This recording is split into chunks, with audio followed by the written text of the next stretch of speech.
Dis Hannes Visser van die Oudtshoorn Koerant.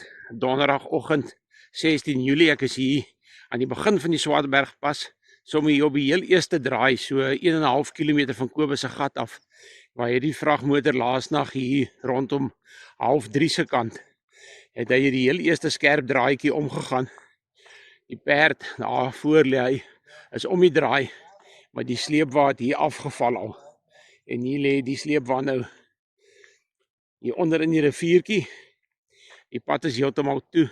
Daar is 'n swaar diens sleeptrok op pad van Beaufort Wes af en hulle moet hierdie ding kom uitsleep. So die pas gaan waarskynlik die hele dag omtrent toe wees.